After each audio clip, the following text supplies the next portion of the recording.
We good, guys? Yes, we're good. All right, there we go. You guys are a very quiet. You're a very quiet group for that situation. So thank you, and thanks, guys, for having me jump in. We have 90 minutes together. I probably have 30 to 40 minutes of content purposely. So I'm gonna stop a couple times here for questions. What I'm gonna do is Gary and crew asked me to talk specifically about sales and marketing alignment today. So I've probably got about 10, 15 minutes on that subject, and then we can have hopefully some good Q&A. And then I'm going to jump into some of the topics of the sales acceleration formula, specifically around hiring and around lead generation and around sales management. So that'll be our day for the 90 minutes here. So let's start with sales and marketing alignment. I've gone out to, probably like 400 companies in my day and met with the sales and marketing teams, and pretty much every time I found that they just don't get along as organizations. And I don't even know how many, maybe Gary, you can help me out here. How many people in the room actually have at least one salesperson and one marketer? So we have about 50% of the companies here. About half the folks are there, and the groups are probably small enough now that it's probably not terrible, but in my opinion, I found that marketers find that salespeople are overpaid, spoiled brats, and salespeople find marketers that they basically just do arts and crafts all day. And that's really the perception of these two organizations on each other.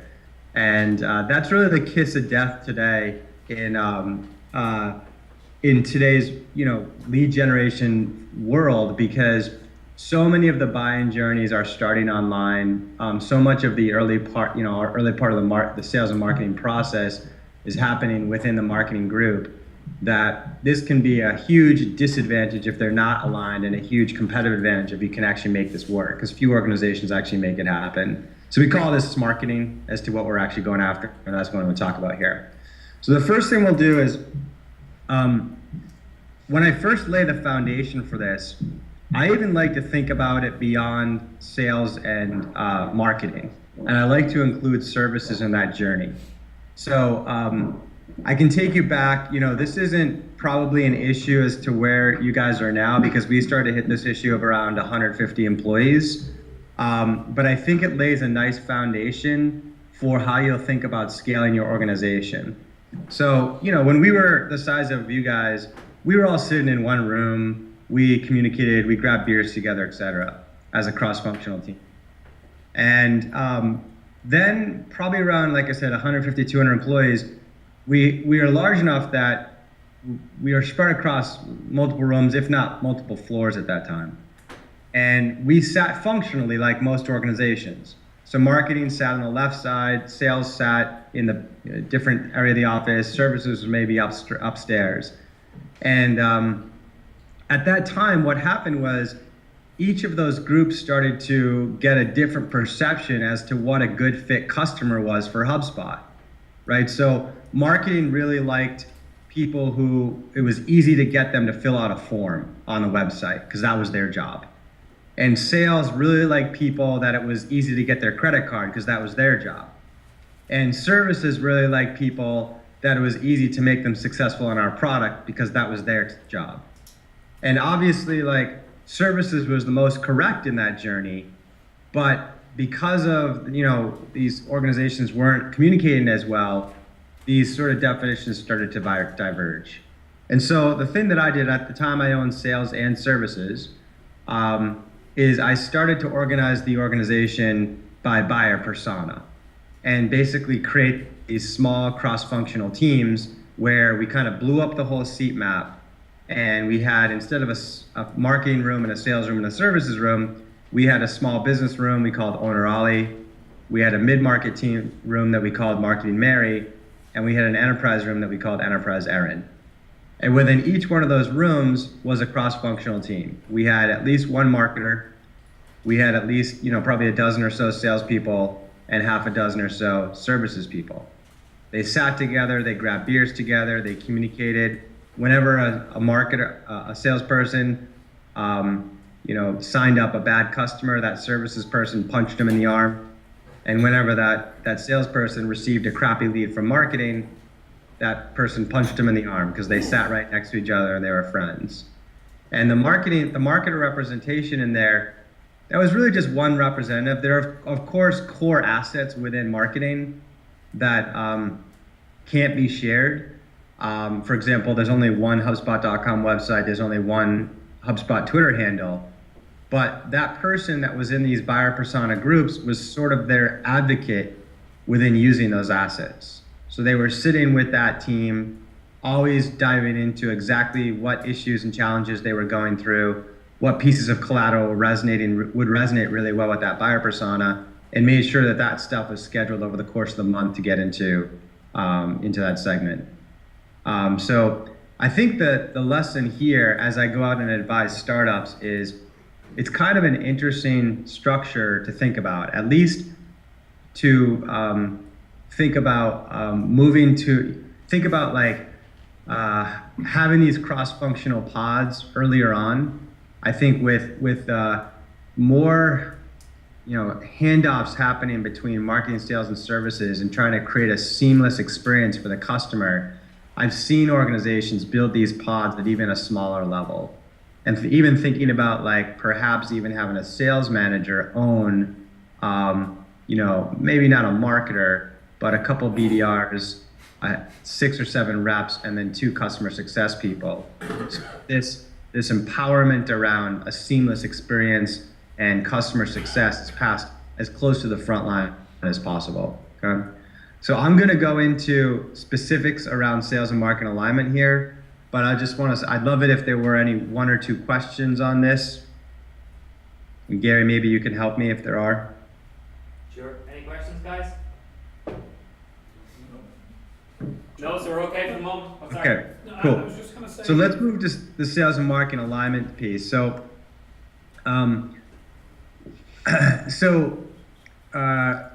basically, where we started with this was, we were pretty calculated around the pass-through of leads and opportunities in our system, right? So I knew very early on in the organization that every single month when I gave a mid-market salesperson 100 leads a month, that they would convert 50% to a connect, they would create 30 sales opportunities, they would do 15 demos, and they would close 5 customers for roughly $800 MRR each, monthly recurring revenue. And that was very predictable. And based on that formula, it was easy for us to create an SLA for marketing. And when I mean SLA, I mean a service level agreement. So those of you who come out of the IT world, that's a very common acronym used to describe the uptime of servers. We wanted to apply that to an agreement, a very quantified agreement between marketing and sales. Trying to get away from, these leads suck, basically the sales team complaining. And so given that sort of formula, I knew that each mid-market rep needed 100 leads a month to hit their goal.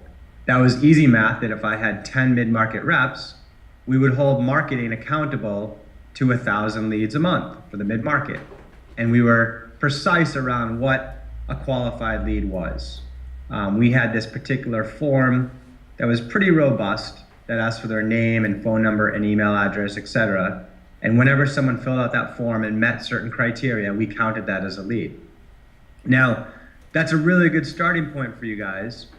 And that's really top 10% of organizations that I see. There's a philosophy to think about here that if you want to be more advanced, I think it's quite interesting. And what happened was, we had in that formula, whenever a VP of marketing from a mid-market company came to our website and downloaded an ebook, we counted that as a lead. And we also, whenever a mid-market VP of marketing came to the website and requested a demo, we counted that as a lead as well. Now, which one do you guys think was easier for the sales team to close? The person that downloaded the ebook or the person that requested a demo? Yeah, the demo. And which one do you think was easier for marketing to get a visitor to do? Download an ebook or request a demo? Exactly, the ebook. So there was some natural misalignment, even though we were trying to be precise in our formula.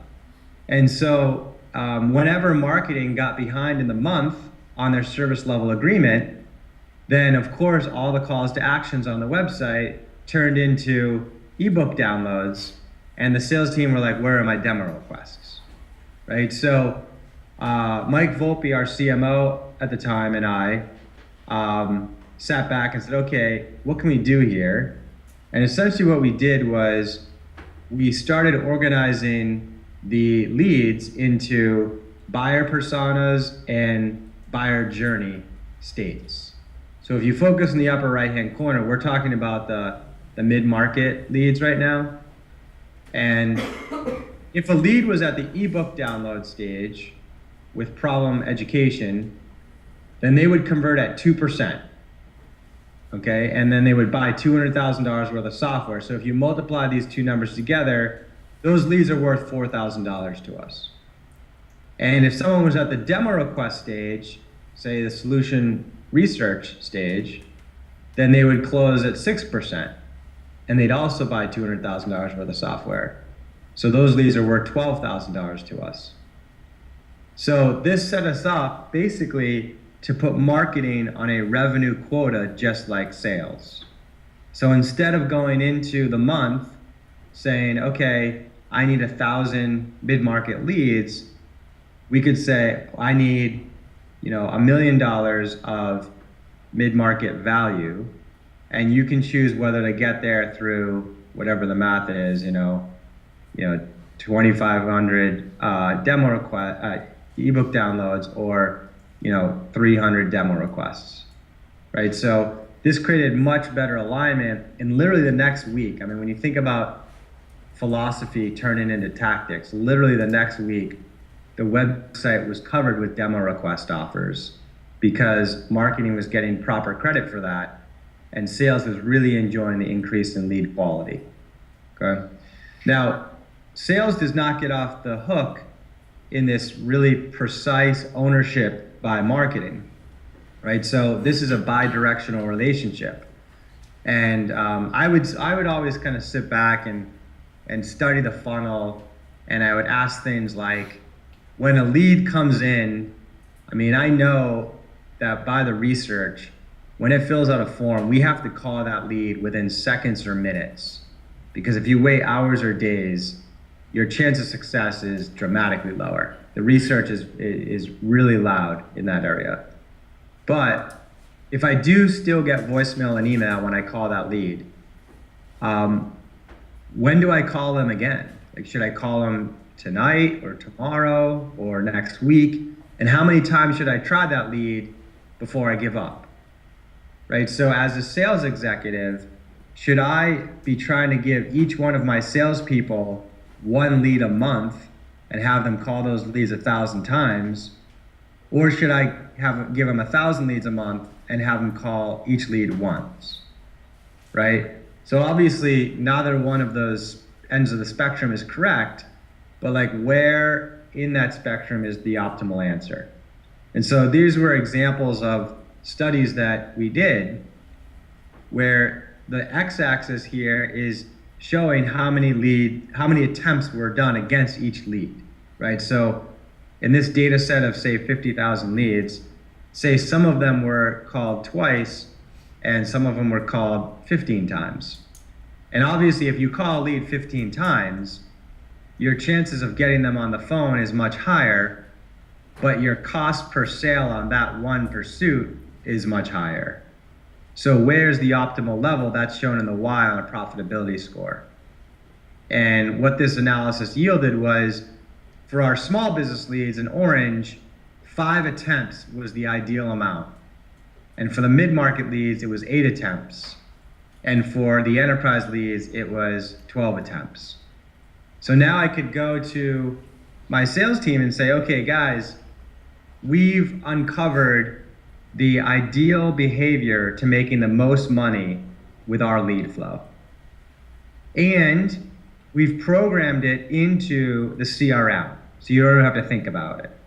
You basically you call the lead, you just push a button that says you called it, and it will go away and it will come back when it's to be called again. And we're going to have a chart that goes out every night that shows us and shows you whether or not you're calling those leads on this schedule, right? So every night we had charts that went out to the whole sales and marketing team and our CEO, showing how sales and marketing were progressing toward their SLA, right? So for the sales side, it's really easy. It's called the don't be on it chart, right? Because if you're on it, there's something's off, right? You didn't call a lead on schedule, etc. And you guys are at a good position now to move to something like this because your sales cultures probably haven't been established. If you have a couple reps and you're not really data driven, then you need to be a little careful about how you transition to some of this. But it wasn't hard for us because I made the first 1,000 dials at HubSpot and was the only salesperson and held myself to this level of, discipline. And it was just how it was when you came on. And then this particular chart was for the marketing team, where the orange line is showing, the bottom here is the month of September, let's say, and each day in the month. And then the y-axis is that journey from 0 to 100%. So the orange line is the plan, the ideal plan of how they're progressing toward that like $1 million worth of lead value. And the blue line is how they actually did. And it's really important as you start to scale up that the marketing team is watching this and tries to get that blue line to hug the orange line as closely as possible. Because if they devise a campaign and just crush it in the beginning of the month, and then they kind of wipe their hands clean and say, hey, we're already at our SLA, that doesn't do us any good as a sales team because we don't have the reps to call that volume of lead flow so quickly. Versus if they have a really bad first 3 weeks and then they run some emergency campaigns to catch up in the last week, that too is a real problem for us because we have reps sitting around for 3 weeks doing nothing, right? So it's really important to have these items tooled closely, right? So that was pretty much the gist of our SLA. Is there any questions on? I'd love to take some questions here from you guys on setting this stuff up. So Mark, Gary here. So you're intuitively data driven for the companies around the table here that just aren't implementing a real data approach. How would you start out? Yeah, good question. So that's what I want to come on here. So let's start with the marketing SLA. Obviously, you're not going to have like 50,000 leads to study and know which ones convert. But what you can do here is, and you don't even, I don't even know if you have inbound lead flow going, but this is how you want to hold your marketing team accountable. You just start with that chart that I showed and just fill it out on your own. I don't know how many personas you have. You might have one, you might have two, you might have three. And then think about the different calls to actions you might have. You should have, if you guys could come up with like 1 or 2 ebooks that are at the top of the funnel, not necessarily about your product, but instead about, just the general vicinity of the problems that you're solving. That's a good call to action. And then anyone can have a demo request. Anyone could add, hey, download, click here for a free consultation.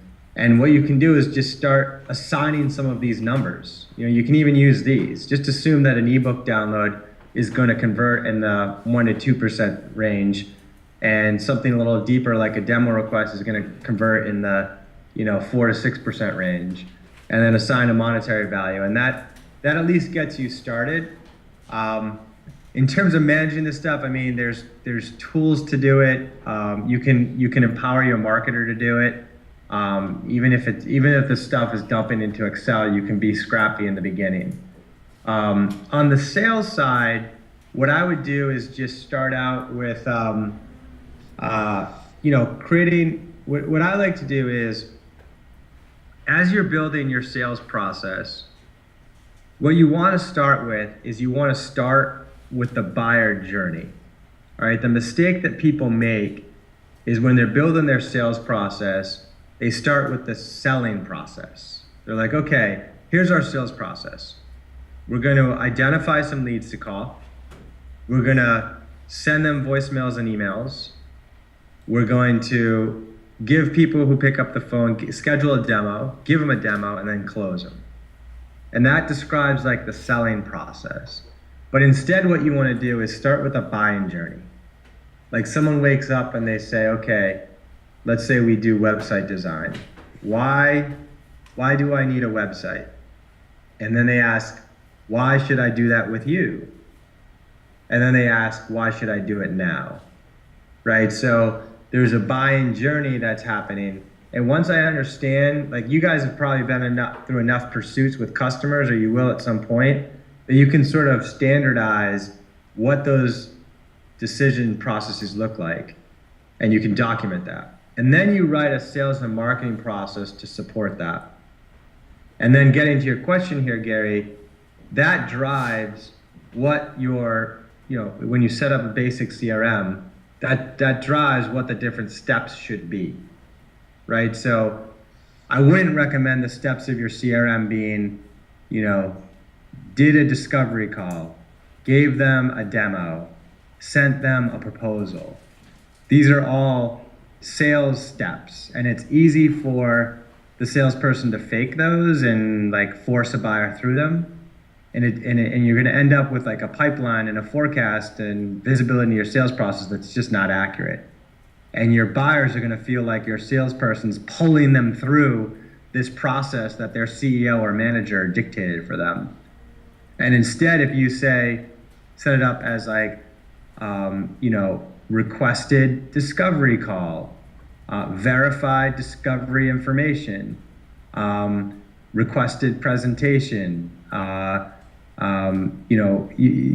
whatever the buying steps are is much more powerful.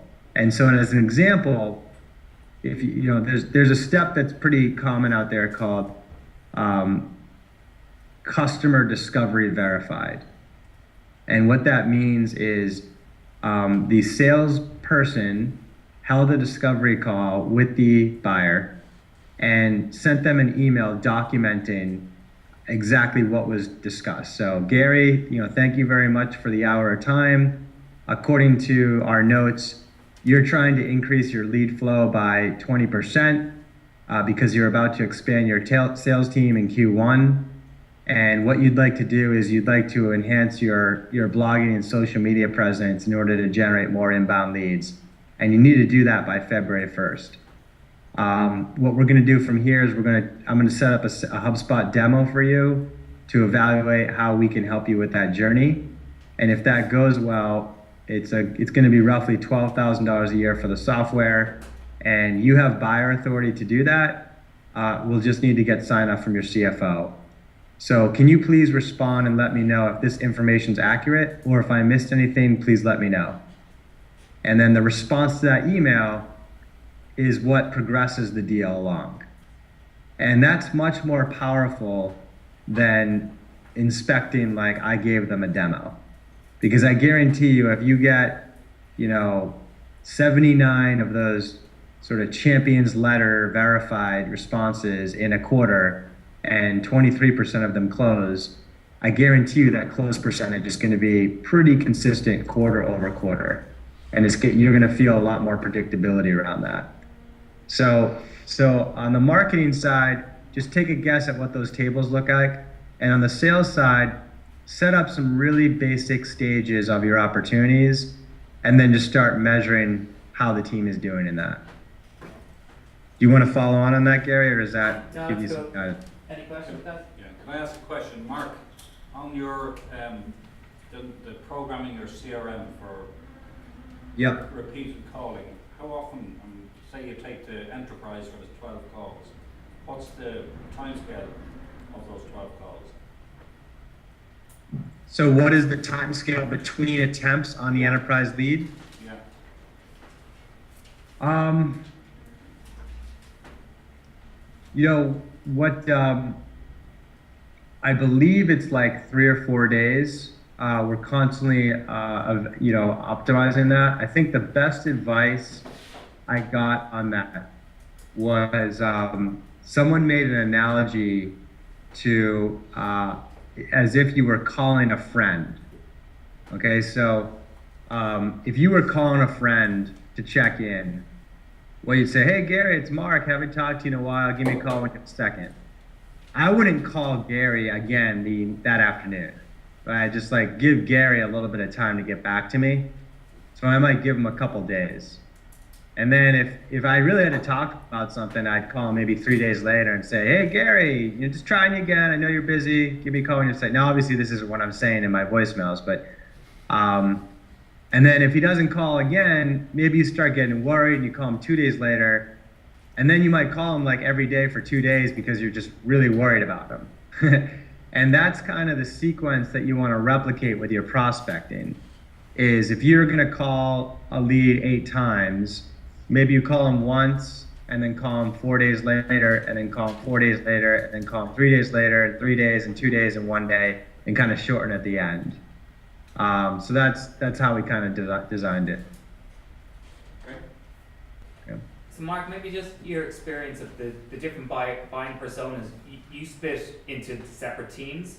Yep. But for the guys here, it's they are one team. Any challenges around trying to sell to those different personas but being the same salesperson? Yeah, so basically there's one team at your companies and there's multiple personas you're going after. Yeah.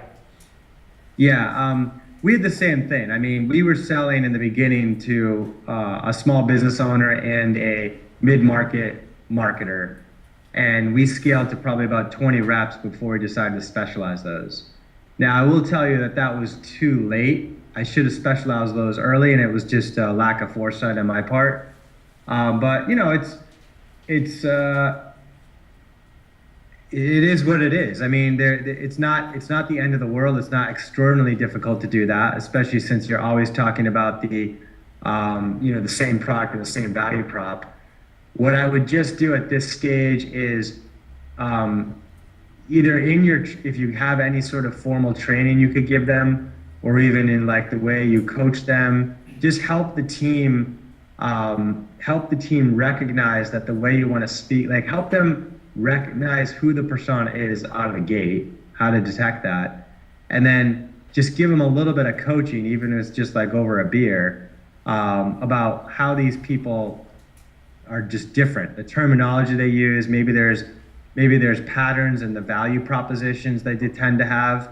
Like in our case, small business owners tend to have a value prop much more close to revenue generation. They really just care about driving their sales. Versus marketers tend to have a value prop more associated with quality lead flow, right? So just making sure that your people understand how to bucket them into the personas and recognize the patterns around them would be really good. Okay. Keep going on questions, guys, if you got more. Sorry.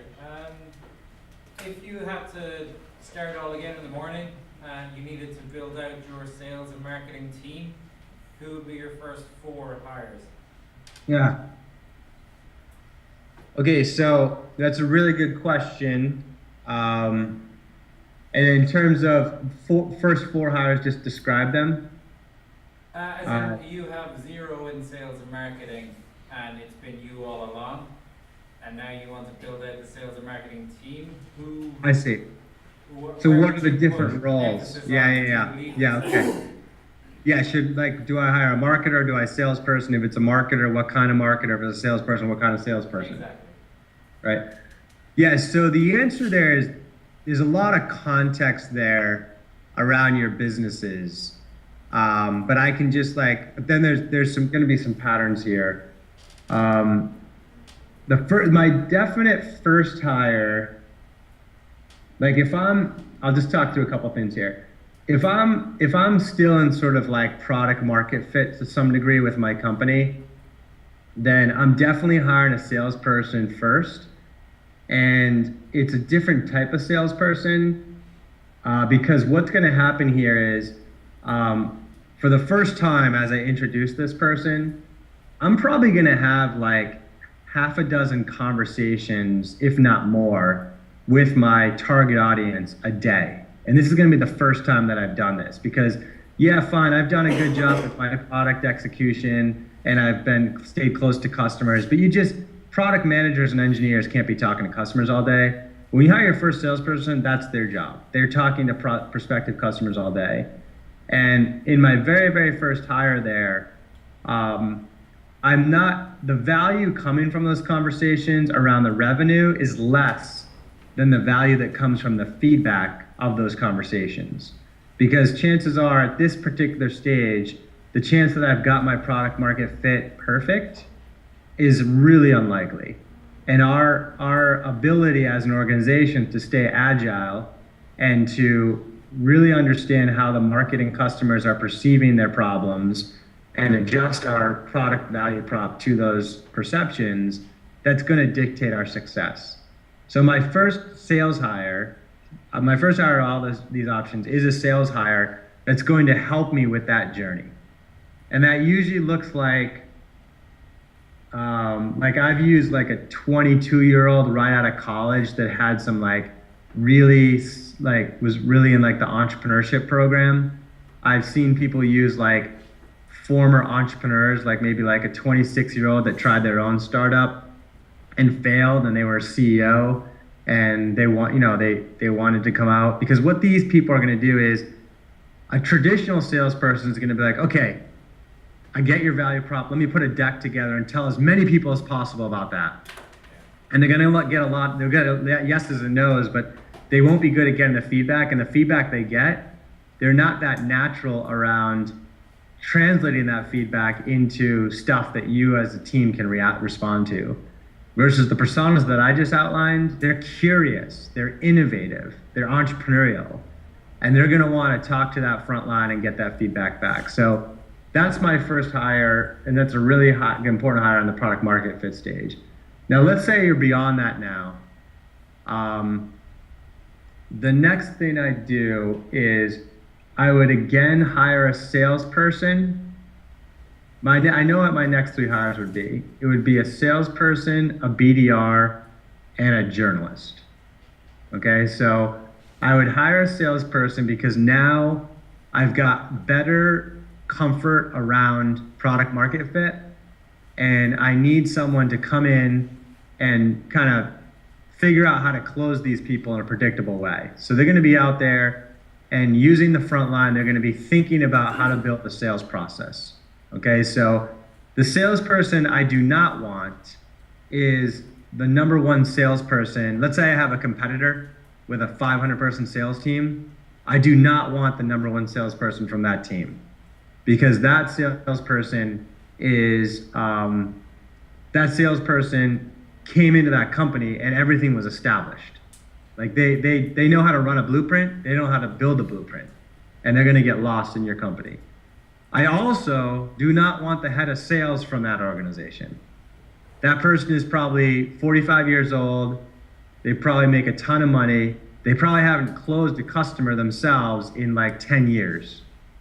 And the first question they're going to ask when they get to your company is, where's my assistant? Right? So I do not want that person. I wouldn't mind a recently promoted manager from that company, because a recently promoted manager they're not far enough away from the front line that they're still willing to close, but they also they know how to like teach salespeople process. They might not have experience building process, but they've absorbed process and teach it, and they're probably in a position to be able to build it for you, right? I also wouldn't mind someone who's done sort of the startup sales route before. And I don't even care that they're in my industry or not. It's just someone that went to a different organization. They were sort of the first person to build out a sales process, and that company grew to 10 reps and they got sold for $20 million or something. That'd be a really good person for me to find too. So that's my first salesperson, is that person's going to close, but they're also going to build the process, and that's the type of person I'm hiring. I'm going to give them a BDR too. And a BDR, for those of you who don't know, is it's a junior person that sets appointments. And it's just going to be hard for that salesperson to be out there prospecting all the time. And you probably don't have the lead flow to support them yet. So this BDR is going to help them. And I'd prefer to get a BDR that has some experience. Like there are companies out there that have teams of BDRs, and sometimes those BDRs have been around for a year or more, and they're frustrated that they haven't been promoted yet. And the reason they haven't been promoted yet is because that company's not growing, not because they're not good enough. And that's who I want to find. Because that BDR, even though they're like, I don't want to be a BDR anymore, they would love to come there and recognize that you're a small company and you could be the next big thing, and that you're going to be able to grow them. Your intention is to promote them to a rep pretty quickly. You just have to groom them first. So that's my second hire. My third hire is in the marketing team, and it's a journalist, right? So I think people make a mistake that they go out and find a traditional marketer, and they underappreciate the value of just how much of the marketing today is just writing. And I'm gonna hold that thought till a little later. I have some slides in the presentation to set that story up a little bit better and tell you a little bit about how to hire that journalist. But good question. Does that get at it? Yeah, that's perfect. Thanks. I think Mikey was looking for resumes as well. If you Yeah. I mean, the best thing to do is, I don't know how much, like if you're seriously scaling your sales team now, as you interview, you're going to get a sense of the companies around town that have teams that you want to start poaching from. When I took interviews in the early days just to find out about certain companies' sales context, right? Like how much were they paying their reps? How are they paying them? You could even ask like a sales rep, so where do you rank on the team? There's 25 reps over there. Where do you rank? And they'll be like, I'm number 5. I'm like, that's great, but why aren't you number 1? And they're like, well, they always say it's the territory, right? It's like, I don't have the best territory. Yeah, well, what's the best territory over there? Oh, it's London. Well, now you can call up that company and ask for the London rep. You know what I mean? And like, so there's little, but the point is that like, if you're recruiting in Dublin, like there's a lot of awesome tech companies around. You'll start to get a sense for like who has inside sales teams with good training that has a context similar to yours, and you can start, going on to LinkedIn and doing your research in a very targeted way. Just don't call into HubSpot.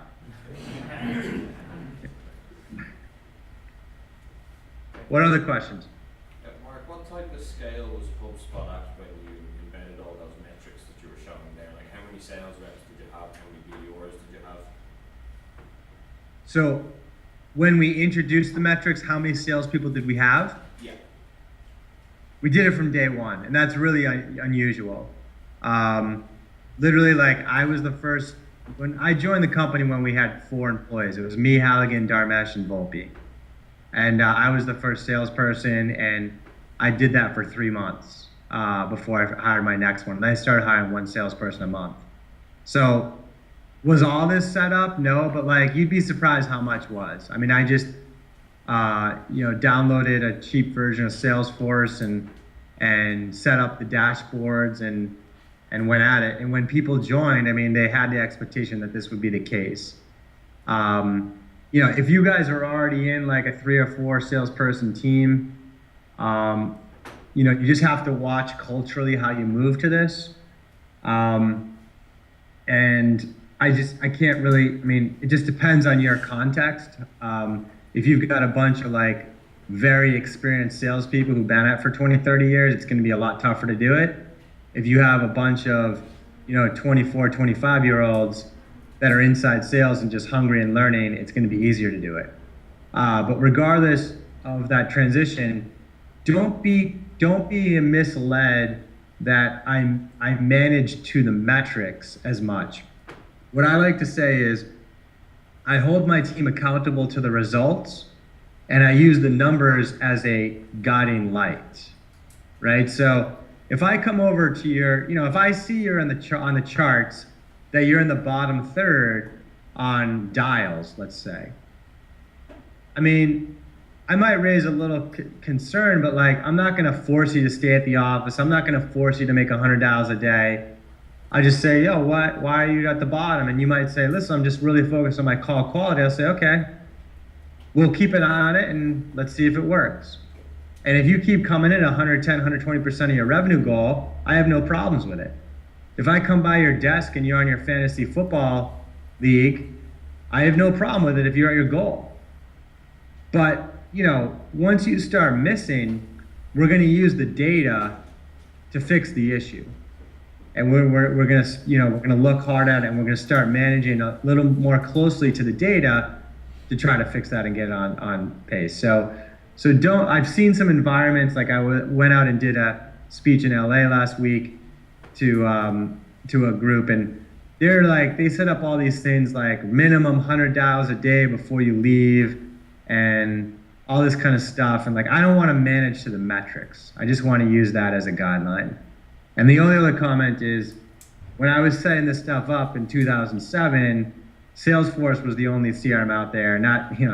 Just take a look at the free CRM by HubSpot too. I think we do a pretty good job of that, and we're making this thing free forever. So, other questions? Yeah, that's good. Okay.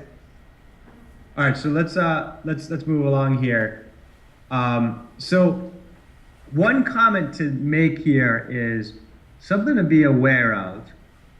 So basically what I'm seeing is, if salespeople that you hire are coming from an outbound environment where they were cold calling and they were closing customers, closing appointments coming off of a cold call, which is pretty traditional, or if currently your team is cold calling a lot, and now all of a sudden you start doing, I'm gonna show you some stuff around lead gen, and if you start using that stuff and getting leads, you have to appreciate that these leads are different. And I'm gonna tell you why. So I would get a call like a couple times a month from our post-sales success people, and they'd say, Mark, I need you to help me with this customer. They're doing great. They signed up 6 months ago. When they signed up, they were getting like 5 leads a month from their website. They're now getting 500 leads a month. It's awesome. However, the salespeople think these leads suck and they won't call them. Can you help? And this is essentially what's happening, is these salespeople are used to this outbound sales environment.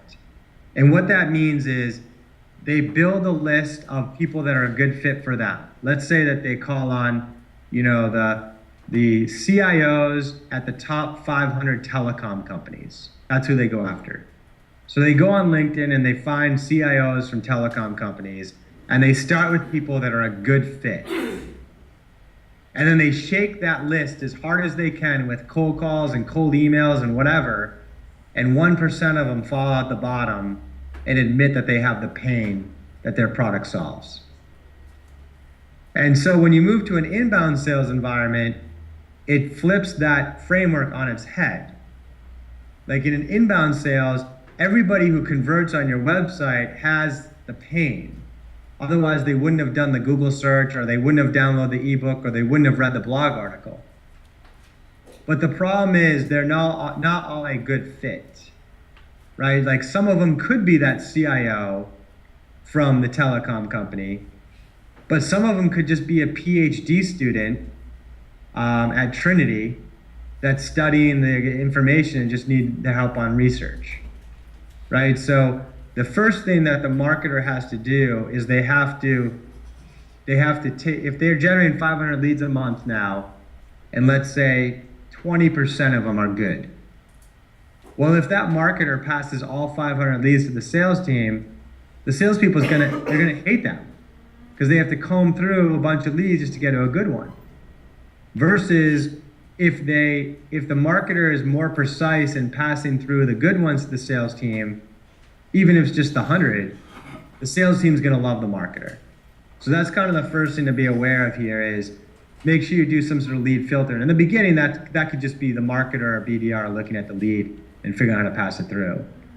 The other thing is how you actually go after these leads, right? So on the left-hand side with the outbound sales rep, you know, they're used to calling high to someone that has never heard of them before, to like a C-level executive. So they're gonna come up with a value proposition that's good, like around gross margin or you know, revenue growth or something like that. But in the inbound leads, it's not usually the CIO that's downloading the ebook and doing the Google search. Usually the CEO tells the director tells the manager tells the associate, and it's the associate that's doing the research.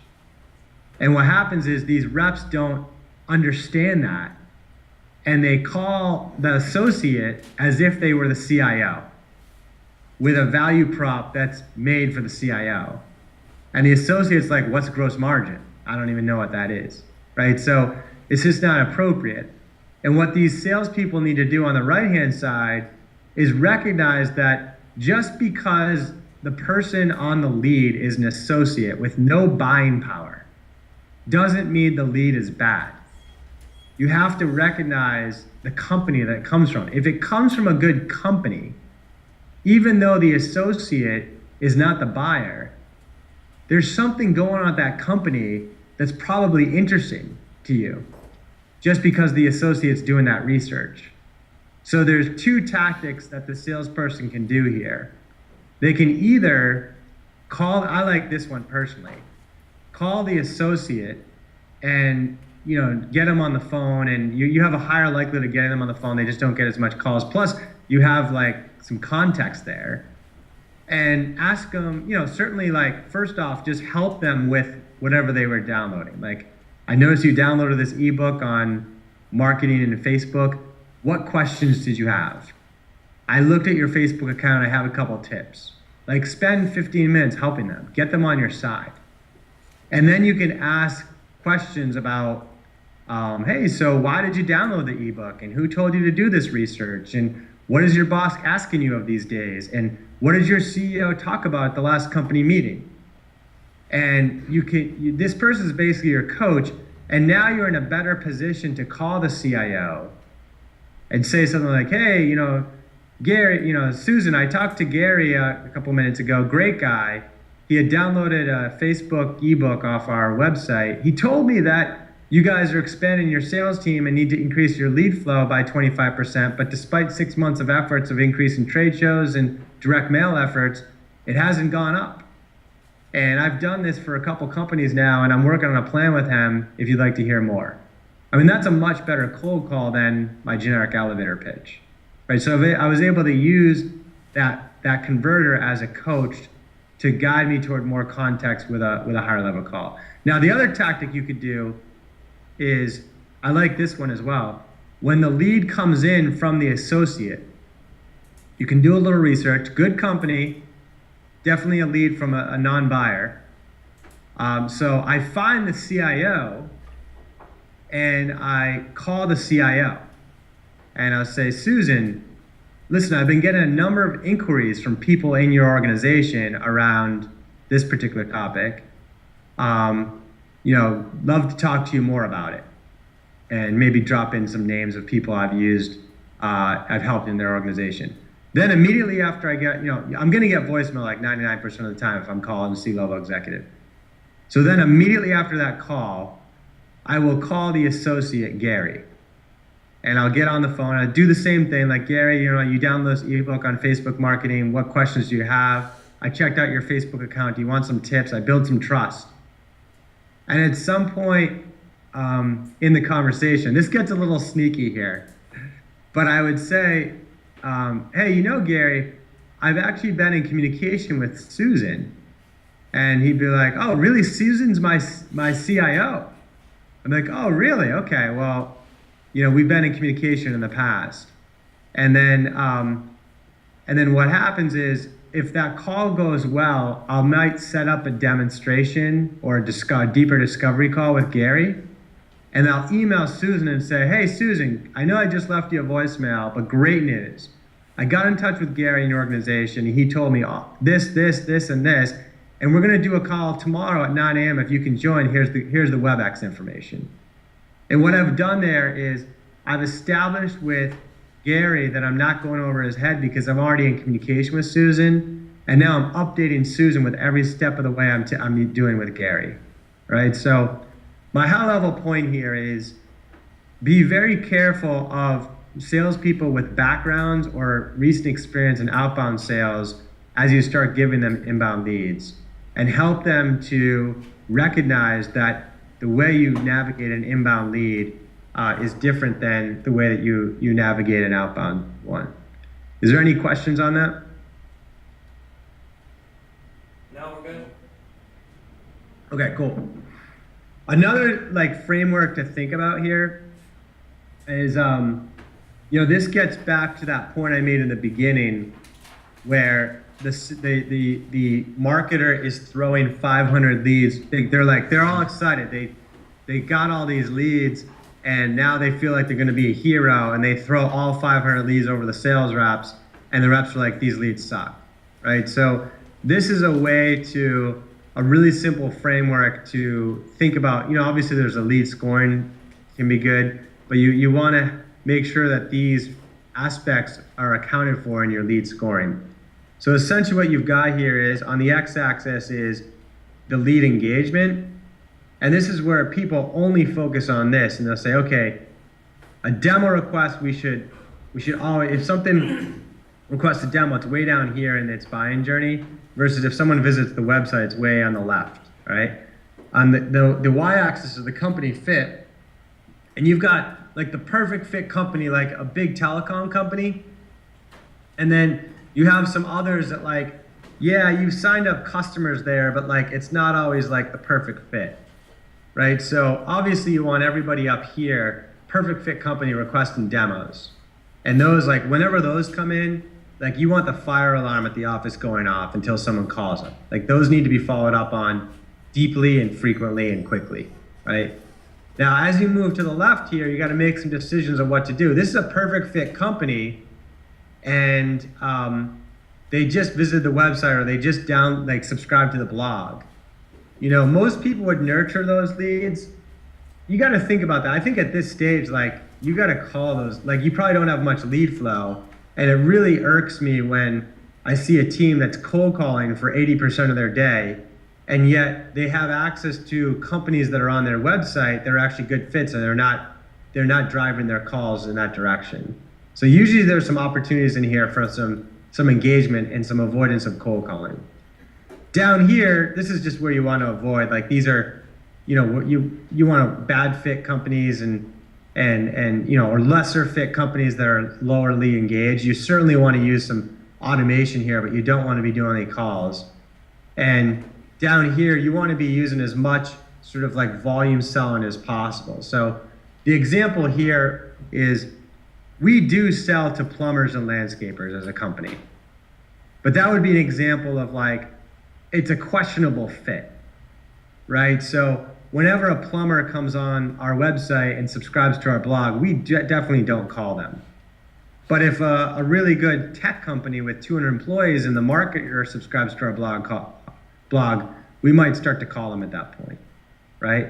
But the plumber and the landscaper, we'll start nurturing them, and we'll push them to a group demo. And so we get enough flow there that we'll do a group demo every week, and we'll get dozens and dozens of these folks on there, and we'll teach them about inbound marketing. And for those that liked it, we'll do another group demo on our product. And then we'll have allow them to raise their hand, and that's where we'll be closing them. So that's an example of how we discriminate our lead flow and think about them in these frameworks, and then leverage a sales process accordingly. Okay?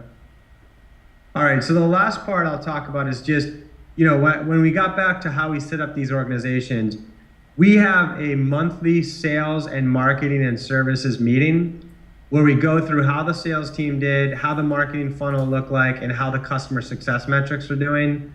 We celebrate big wins, and we talk about areas that we need to improve. We have a weekly meeting that's of managers in that group that get together and just look at the forecast and talk about what some of the trends are, look at our hiring goals, look at our attrition goals, etc.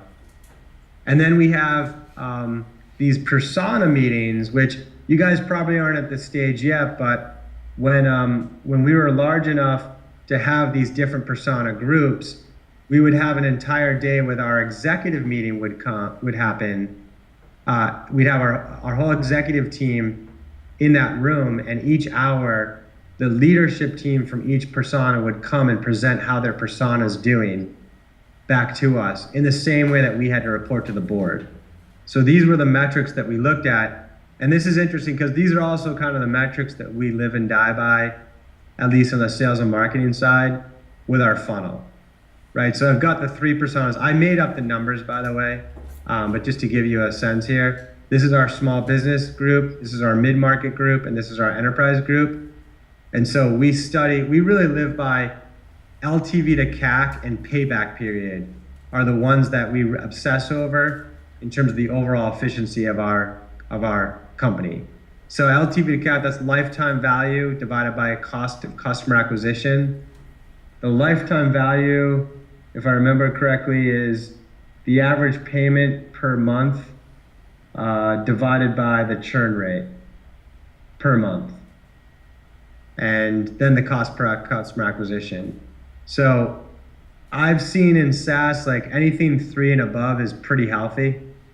So just some numbers there. This is the cost per acquisition, MRR churn, on a monthly basis, the average MRR per deal, the lifetime value.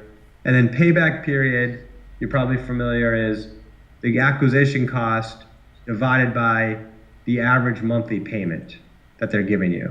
So if it costs you $12,000 to acquire them and they're paying you $1,000 a month, you have a 12-month payback. If you want to get fancier, you can make it a gross margin adjusted payback period, so it accounts for your delivery costs. And what you do is you take your gross margin and multiply that by the average payment.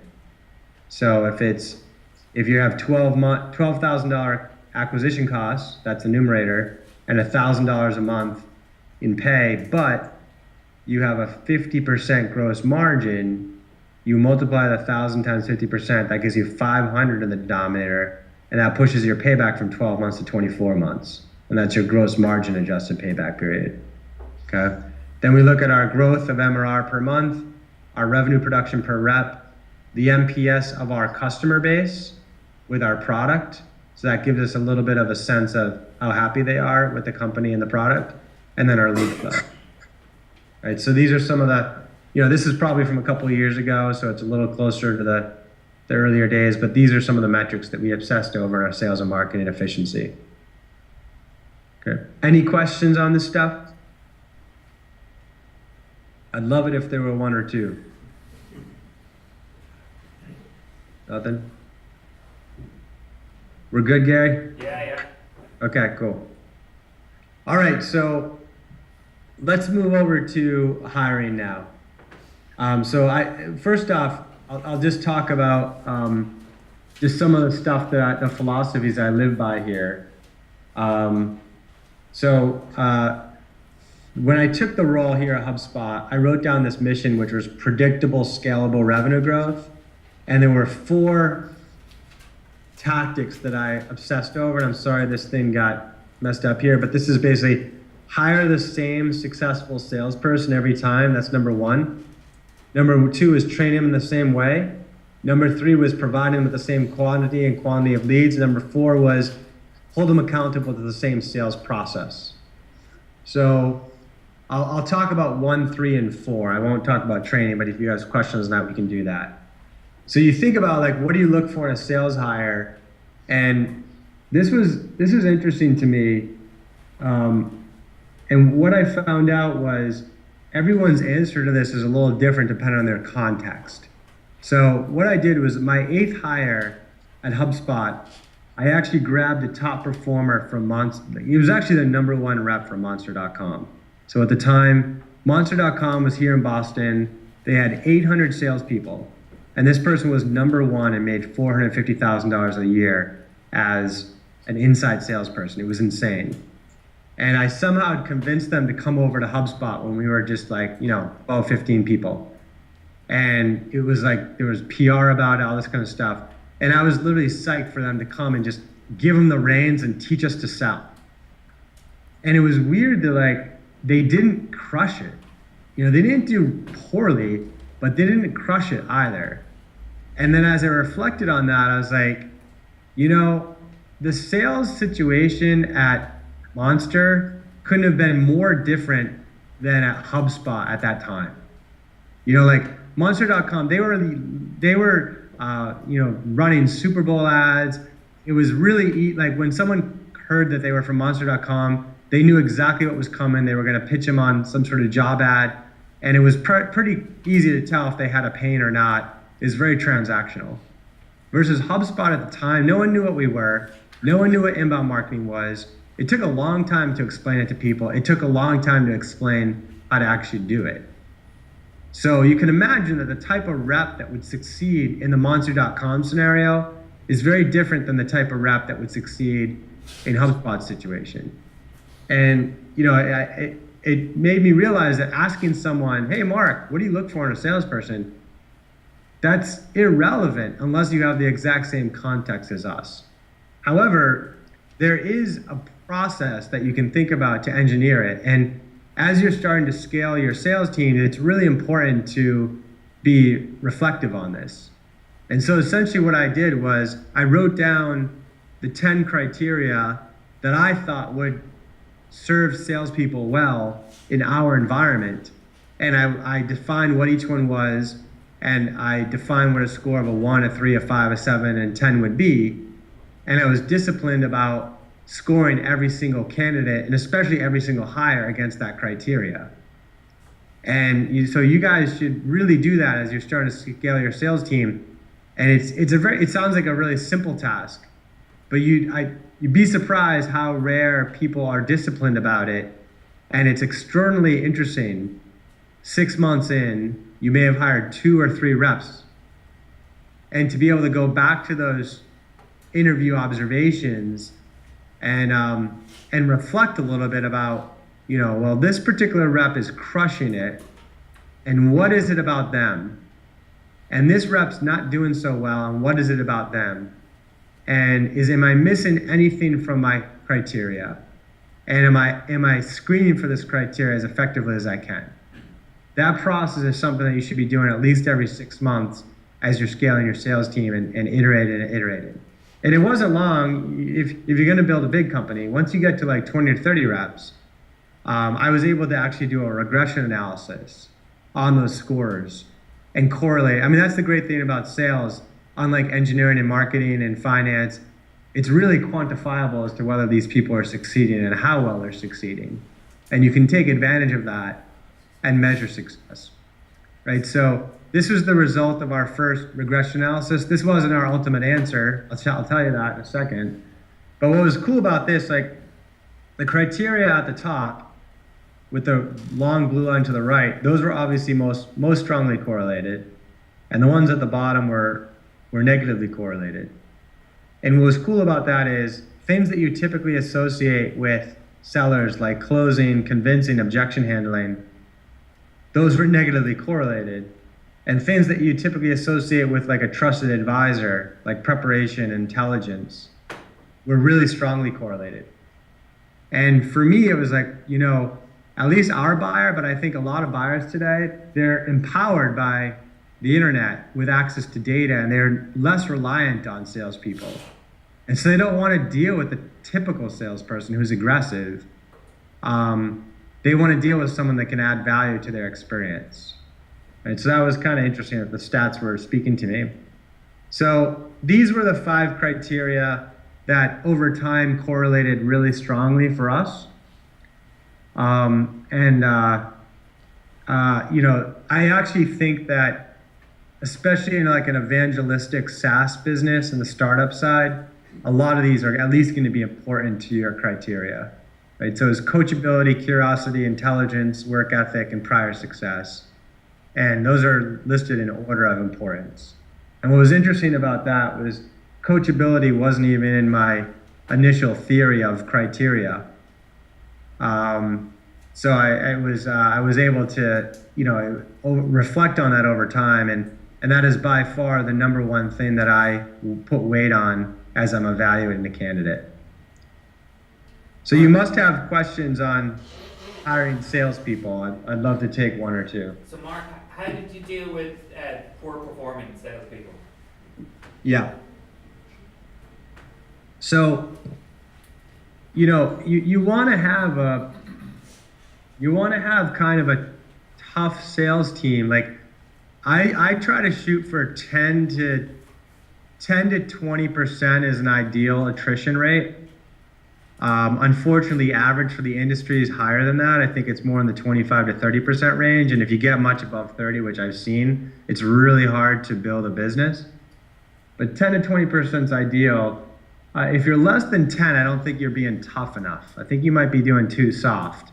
When I look at my attainment for the team, like what percent of reps hit our goal every month or quarter, I like that to be in the 50 to 70% range.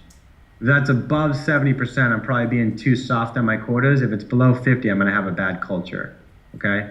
So you want this to be set up like the major leagues. Not everyone makes the major leagues, and not everyone stays there. And the way you set it up is, I really wanted to devise a performance plan that was very factual, to take politics out of the whole process and to be really transparent. And that performance plan is going to have to be customized a little bit to your guys' environments based on how transactional, like the length of your sales cycle and all that kind of stuff. But the way ours worked was, our ramp was relatively challenging. It took us we only gave them about 4 months on their comp ramp, but by the numbers, we really didn't have visibility into their performance until about month 6. So the way the performance plan read was, after you were on board for 6 months, if at any point your trailing 4 months productivity was less than 80%, then you went on a performance plan. And if in the following, in the next 2 months, if you can hit your goal and get that above 80%, then you'll stay. But if after 2 months you're still at 80%, then you're gone. And so we explain that to people early on in training in the first week. And that helped us remove any politics from the situation. And when someone went on performance plan, it was like everybody was trying to help them, staying late to coach them, doing whatever it took to get them there. And if they didn't make it, they didn't make it. It was like kind of a game that we set up against themselves, and they just didn't cut it. And to be quite frank, most of those people, I can't think of anyone that went off and completely failed elsewhere. It got back to, it was just the wrong fit for us and for them. And they needed to find an environment that was more suited toward their skills. And how different was that for your first 10 hires? How different? Yeah. We actually came up with it pretty early. We actually came up with that plan pretty early. I think we altered it a little bit, but you want to have some line in the sand there. And if you totally mess it up and like half the people are failing against it, then you could revise it. I didn't fall into that, but I think it's important to establish some sort of line in the sand. And don't get me wrong, like we did fire people earlier, right? So like if in those cases, they're just obvious situations. Like we've had to fire a couple people out of training just because like we totally messed up the interview. They weren't a cultural fit. Something was going on. They were completely bombing any sort of tests that we were getting. They had the technical, so we didn't have to wait for the 6 or 7 months in all cases. But for most of the time, it's not going to fall into those obvious situations, and you'll use that framework. Hi, Mark. Anything else on hiring?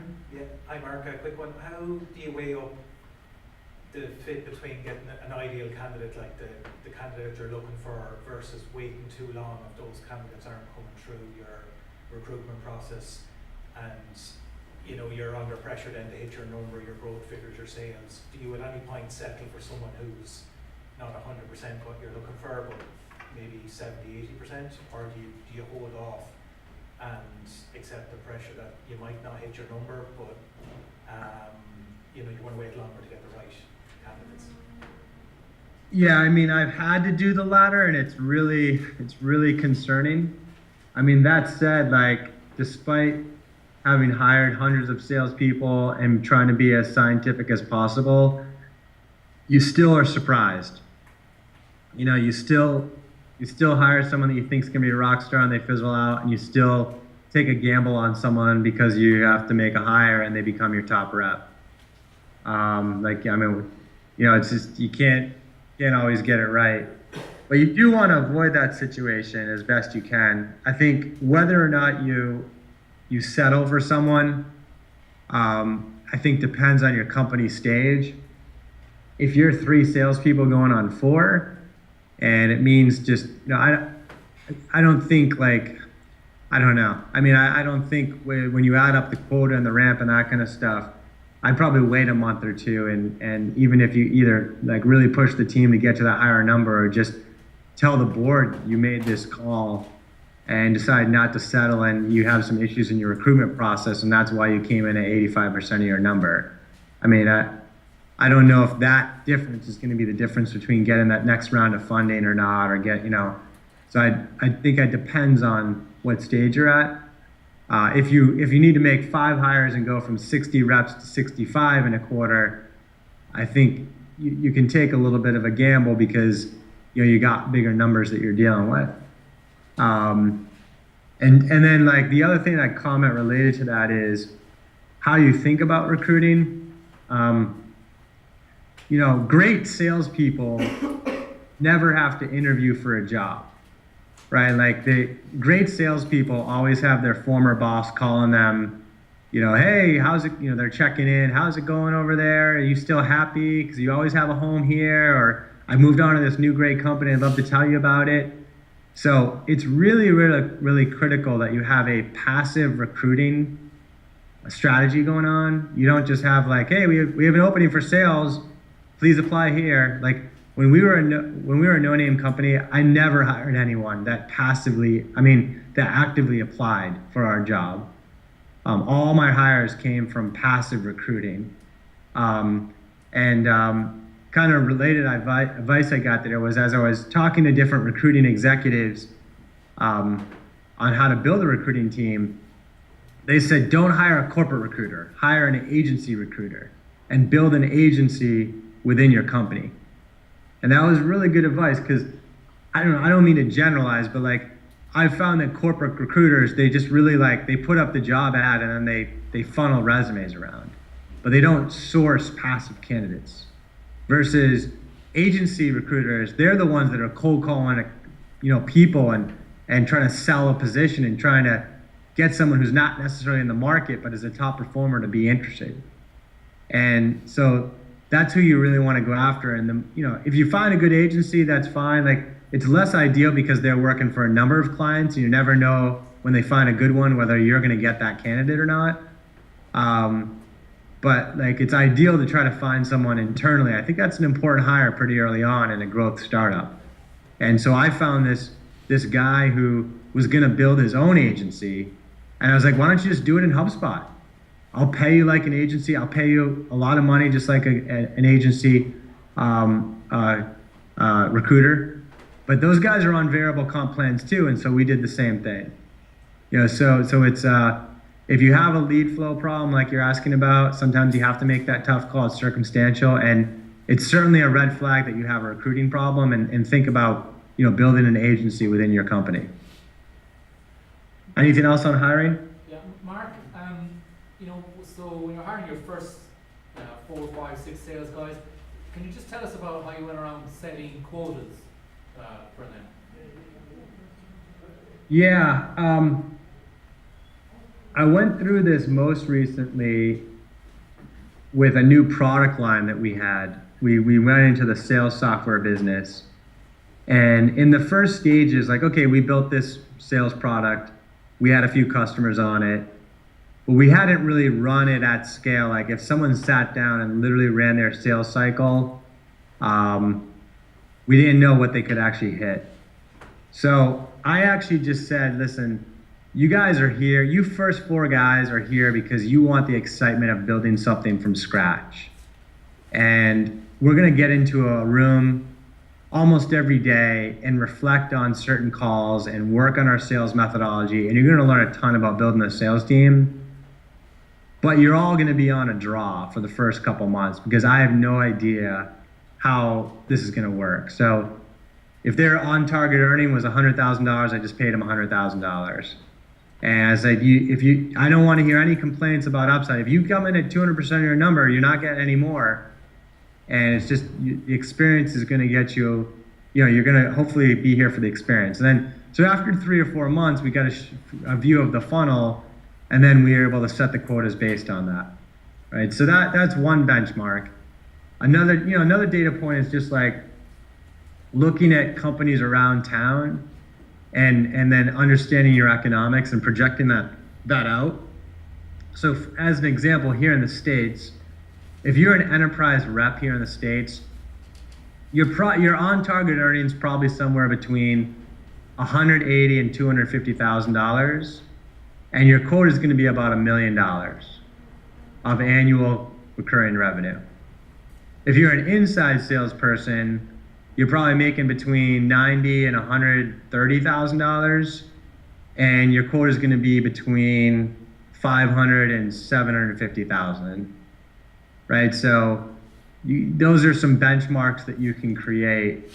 And again, like what you're solving for is you want 50 to 70% of your team hitting those quotas every month or every quarter, and you want attrition between 10 and 20%.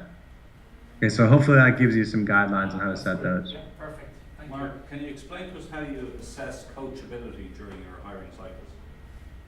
Yeah, so I can quickly give you my interview process, and I'll dive into the coachability. So with my interview, the interview started when I met people in the hallway, right? Like if I meet a candidate and they're really awkward and I'm walking them to the room and I'm asking questions, then I don't know.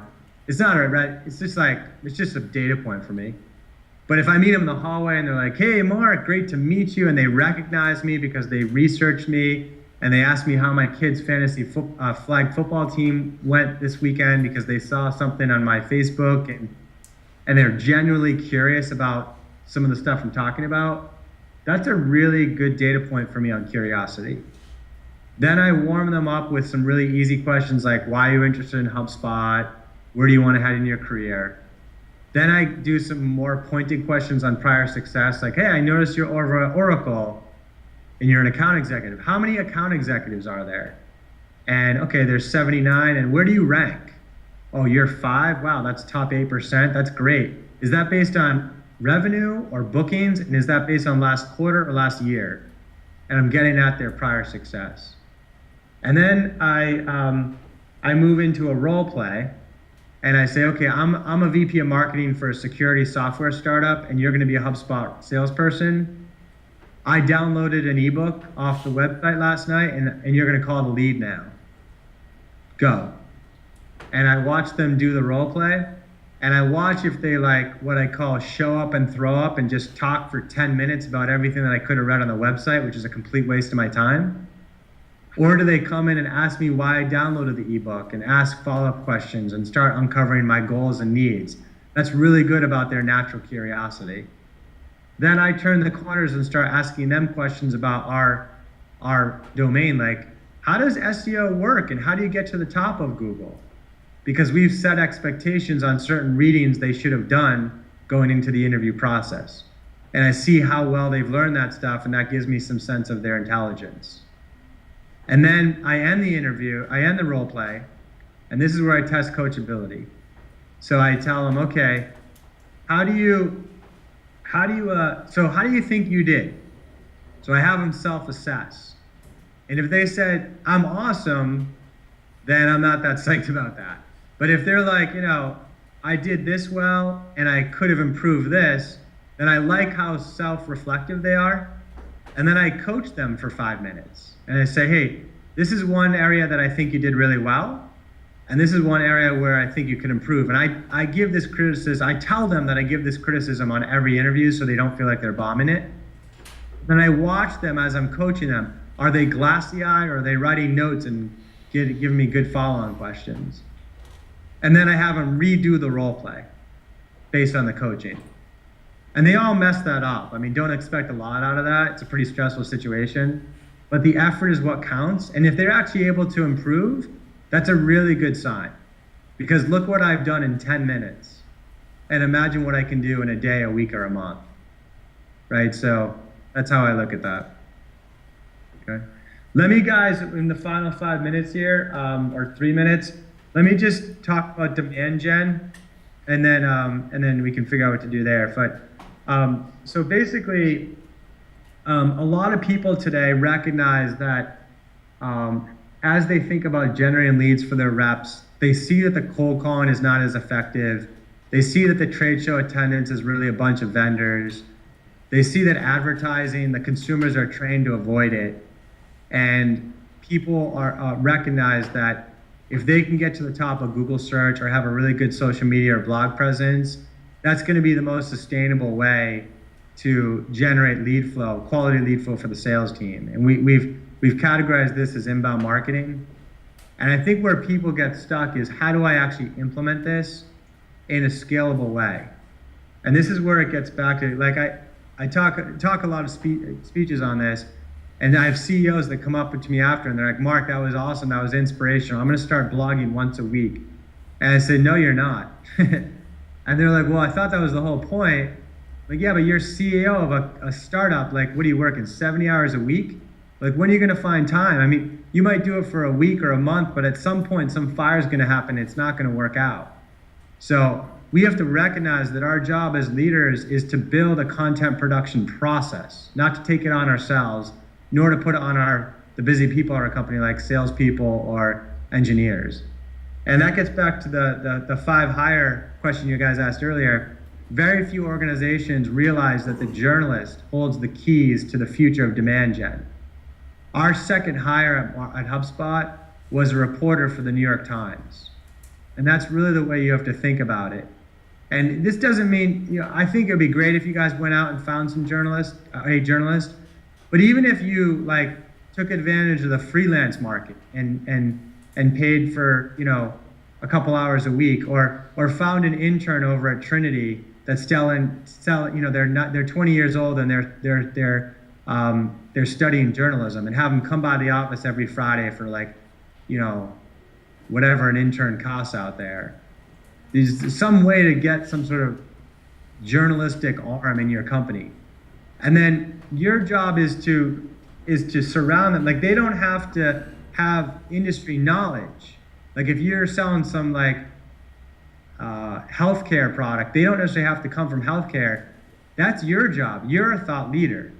People at your company, your sales team's thought leaders, because they talk to the customers early on in the process. They know what questions come up and they know how to answer them. Those are great blog articles. If you sell a technical product, your engineers are thought leaders. And so you should be able to assemble 5, 10 people and put them on your thought leadership committee. And every week, Friday at 9 a.m., have them sit down with with the journalist and do an interview around a niche subject. So if there's 5 people, they only have to sit down once a week for an hour and do an interview. And that's a long time. That journalist can spend a few days and write an ebook. They can write 4 blog posts and schedule a couple dozen messages over the course of the month. Social media messages about quotes and trends and stats in those blog articles. And they're scheduled the course of the month, and they point back to each blog article that's relevant. And at the end of the blog article is a call to action that says, did you like this blog article on nanotechnology? Maybe you'll like the ebook we wrote on the subject. Click here. And you click there and you find out the ebook's free. I just need your name, phone number, and email address, and it's yours. Right? So that simple process didn't put a big burden on you guys as executives. It wasn't expensive. And it created a whole bunch of good content, a nice blog subscriber base, a nice social media base. It'll increase your rankings in Google, get a lot more traffic, and you'll have a high conversion rate of traffic to leads using those ebook conversion rates. So hopefully that gives you a little bit of a deeper execution path on how you can scale up inbound leads, because then you can just start adding journalists. But just add one for now and see how that inbound lead flow grows. Okay? I know I'm just kind of 2 minutes over time. You got it, Mark? Okay. Any questions here, guys? You can go free for all questions now if you want. Okay, Mark. Thank you, Mark. Thanks very much. Okay, guys, enjoy the rest of your day. Thank you for including me.